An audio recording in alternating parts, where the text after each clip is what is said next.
রাজনীতিতে কিন্তু তকদিরের বাইরে কিছু হয় না। হ্যাঁ, ভীষণ রকম ভাগ্য এখানে কাজ করে। সো আমার ভাগ্যে ঠিক ওটাই ঘটছে যেটা আমার বাবার সাথে ৭৩-এ ঘটেছিল।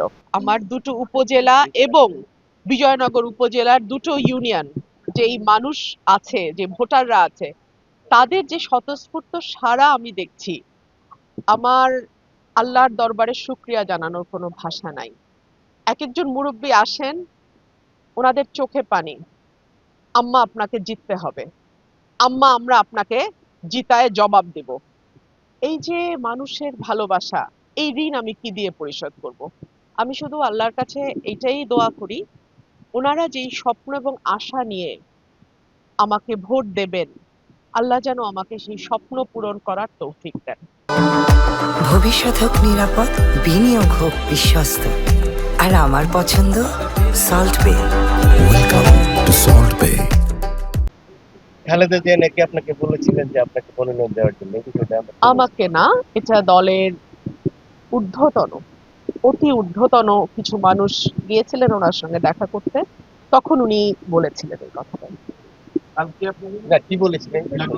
যে আমাকে কেন, রুমিনকে কি হলো, রুমিনেরটা কি হলো, কেন মনোনয়ন দেয়া হলো না, সেটা উনি হাসপাতালে যাবারও ২-৩ দিন আগে উনি কথা বলেছিলেন। তো যেটাই হোক, আমার রাজনীতিতে কিন্তু তকদিরের বাইরে কিছু হয় না। হ্যাঁ, ভীষণ রকম ভাগ্য এখানে কাজ করে। সো আমার ভাগ্যে ঠিক ওটাই ঘটছে যেটা আমার বাবার সাথে ৭৩-এ ঘটেছিল। সো আমার বাবা, তখন নৌকার জোয়ার ছিল, আর কোনো দলের জোয়ার ছিল না। আমার বাবা স্বতন্ত্র জিতেছিলেন।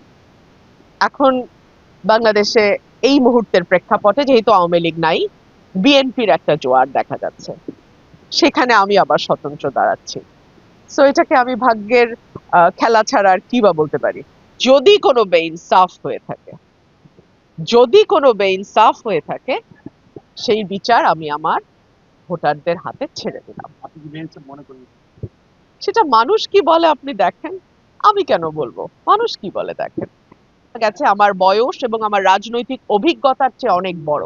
সেই দায়িত্ব আমি অক্ষরে অক্ষরে পালন করার সর্বোচ্চ চেষ্টা করেছি, যেটার একটা মানে একটা রূপ আপনারা দেখেছেন যখন ২০১৮ সালের সংসদে ১৯ সাল থেকে আমি জয়েন করি, এবং সেখানে আমার ভূমিকা কি ছিল। দল যখন ২২ সালের ডিসেম্বরে আমাকে পদত্যাগ করতে বলে, আমি এক মুহূর্ত চিন্তা করি নাই। যখন বলেছে, যেদিন বলেছে, তখনই আমি সেই মুহূর্তে পদত্যাগ করেছি। এরপরে দল যদি মনে করে নতুন নেতৃত্ব, তাকে আমি স্বাগত জানাই, যে আমায় আমার service is no longer required, that's okay, fine, আমি আমার রাজনীতি চালিয়ে যাব।